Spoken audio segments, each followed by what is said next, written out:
In this video, I will show you how to remove or delete a source in NotebookLM.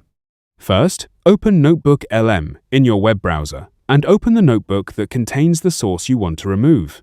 If you're using the desktop version, the steps are exactly the same. Once your notebook opens, look at the left-hand side of the screen where you'll find the Sources panel.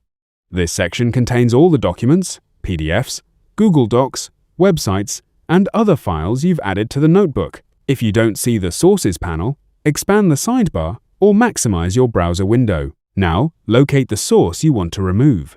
Click the three-dot menu next to that source. Then select Remove Source or Delete Source, depending on the version of NotebookLM you're using.